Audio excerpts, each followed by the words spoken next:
In the previous video I showed you how to make these lovely vintage fuchsia style drop earrings, and I also introduced the idea of making a fuchsia style necklace.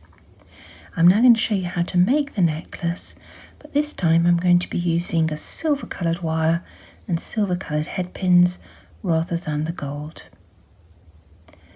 I'm going to use 2 flowers.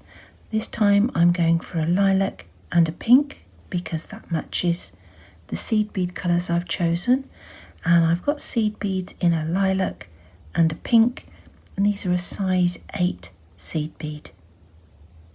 I'm going to need quite a few findings, so I'm going to need 4 head pins, 4 eye pins and 2 4mm jump rings. I'm also going to need a finished chain. Now it doesn't matter what type of chain it is, but I actually think a relatively fine link is rather nice, and this is a curb chain. I want it to be about 16 inches long, which is about 40 centimetres, but you can make it longer if you want to. I've got bead caps as I've used previously on the earrings.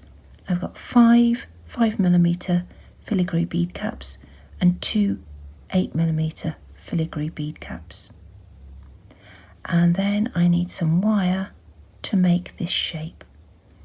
I'm going to be using 1.2mm half hard wire, and I'm going to cut a piece about 15 centimetres long. I won't use quite that amount, but the extra little bit of length gives me some leverage. I'm going to clear the decks and show you how to make it.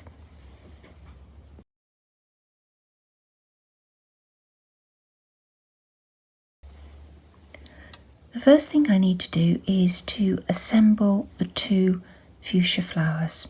Now, if you've seen the earring video, you will have seen how I do this, so this will be previous knowledge. I've got 2 head pins that are going to make the long stamens. I'm holding them together. I'm going to trim 10 to 12mm off the top of those 2. These 2 are going to be the shorter stamens, and I'm going to trim them so it's just over half the length remaining. So I'm trimming off about 23mm. And now I'm going to bead them up. I'm going to put 2 pink and a small bead cap, and then a lilac. 2 pink, then a small bead cap and a lilac. Now I'm using 2 different colours of seed beads because I've got 2 different colours of trumpets. But you can use whatever colours you like, and you don't have to just use 3 seed beads, you can use more. But I think that combination is quite elegant. So I've got my 4 stamens threaded up. I'm just going to put a loop at the top of each. And as I showed you on the previous video, I'm doing a centered loop, so I'm holding right at the end of the wire and about 6mm down, gripping with the other hand, roll forwards and tip back, and that gives you a nice centered loop, and the pin will hang nice and straight.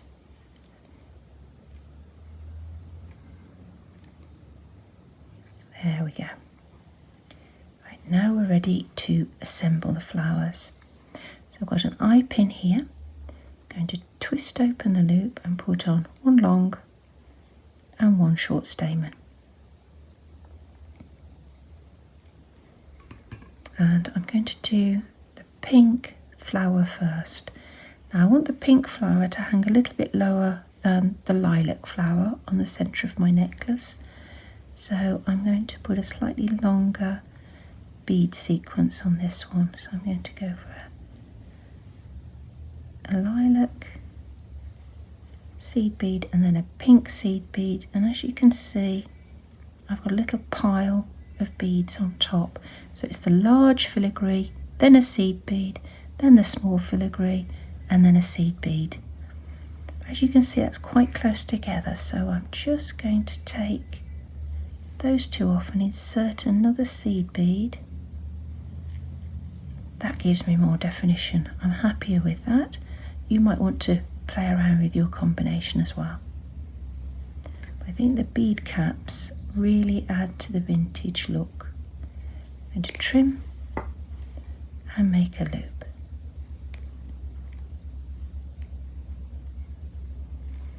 There's our loop. Right, let's assemble the other flower. Now this one is going to hang a little higher, so I don't want the combination on top to be quite so long.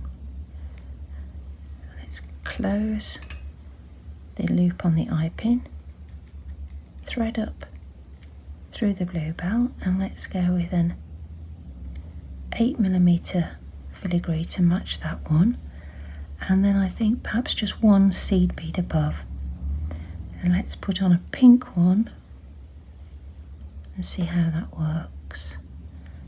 I think I might swap that for lilac because we've got a pink one on the top of that, and let's see how that works. Yes, that's better. Strange how these little decisions make such a difference to your finished design. There we are. Now we've got two flowers ready for our hanger. Now the hanger we're going to make from the 1.2mm silver wire. Now as you can see, it's quite thick and it's quite stiff, so we're going to use a little bit of, not cheating, but extra help to get it into the shape that we want. I've got here a pot of beads. Now it's a nice cylinder shape. As you can see, it's about 12mm across, perhaps 14mm across, and I'm going to use that as the former to make my hanger. Now if you haven't got a bead pot to hand, have a rummage in the kitchen cupboard. You'll be surprised how many varieties of handles you've got on utensils, or failing that, a marker pen will do the job. And I'm just going to wrap the wire twice around the former.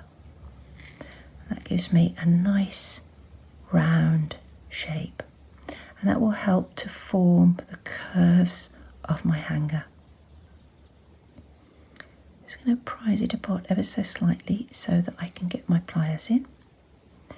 Now this is the end of the wire, and I'm going to go around about half a turn and put my pliers in there and grip with the tips of my round nose pliers. And I'm going to hold the end of the wire and I'm going to bend it across.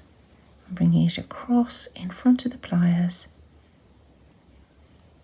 so that it makes a leaf shape. Right, now I need to be that same distance here, a little bit further around the wire. So that's the end of the wire, that's the first leaf shape of the hanger. So I need this distance here to grip on the wire. So I think there. The important thing is that the pliers are at right angles to the plane of the wire, then you'll get a nice, neat, crisp bend. And I'm going to bend the remainder of the wire down to the centre. There we go. We've got two little bunny ears. So that's the original curve of the wire there from our former. This is also the original curve of the wire from our former, and this is the original curve as well, but I've put two little folds in. Right, let's get rid of the excess wire. I've left two tails that are about 1 inch or 2.5 centimetres long. At the moment that curve there is a little bit too exaggerated, so I'm going to hold on to both of the ears and just pull them apart slightly, and that gives us a more gradual curve, and that's the nice sort of profile for the centre of our necklace. Now we need to convert these ends into loops to support our fuchsia flowers. I'm going to make one quite short so the loop sits right up here against the underside of the leaf, and I'm going to leave one longer so it comes down to about here. For the short one first, I'm going to trim to 8 to 10 millimeters below the crossover point. I'm going to put my pliers on the end of that piece of wire, and I'm going to roll that way so my loop comes round and follows the curve. There we go. That's our first loop. Now this one I want to leave a bit longer. I want it to end up about here. So I need to trim a tiny bit off. You might find you need to do this 2 or 3 times to get a shape you really like. I've just had lots of practice from doing wire work for lots of years, so I know approximately where to grip.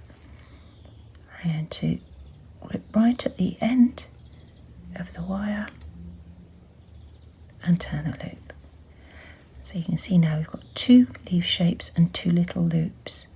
I'm going to just move that aside slightly and make that leaf a bit more narrow. Just a little bit of manipulation and you can get it into a really pleasing form. Right, let's join our flowers on. I'm going to twist open the loop on the short one, join it onto the short loop. I'm going to twist open the loop on the longer flower and join it onto the longer loop on our hanger. And we're definitely getting there. That's almost the centre of our necklace. Now before we join it onto the chain, it's quite nice to bring some of these colours up into this area as well. So you can go back to your eye pins, or I've actually got the trimmings for the eye pins here. So I'll use those and I'll make a loop at the end. Make it nice and neat. Thread on a bead. And that's going to go in there and add just a tiny bit of colour.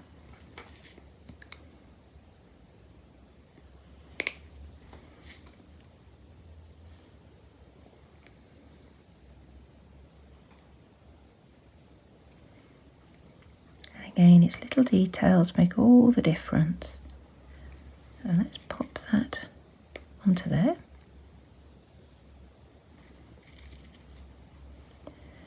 Let's get the other trimming, and I think on this side I'm going to put a pink bead.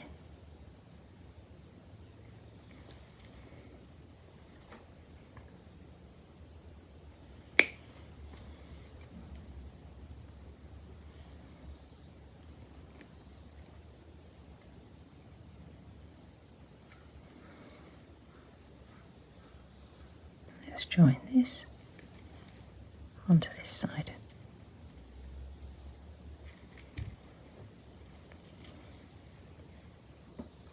You can see we're getting there. Right, let's bring in our chain.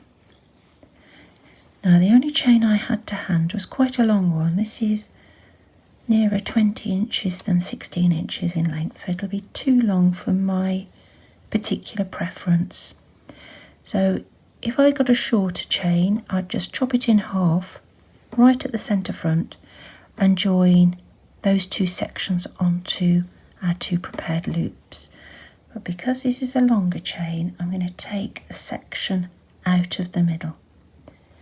I'm going to cut the chain there and there. And so I've now got the fastener at the back and 2 sides of the chain ready to join on to my 2 links. To join them on, I'm going to use 4mm jump rings. So twist open the jump ring, join it onto that link and through the hole in the chain. And let's do the same on the other side.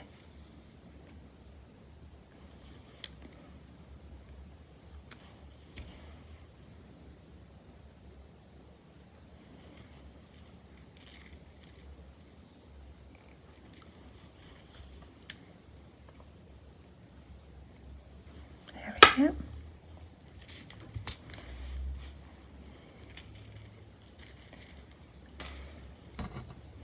There's a finished necklace. Now if I bring in the gold one,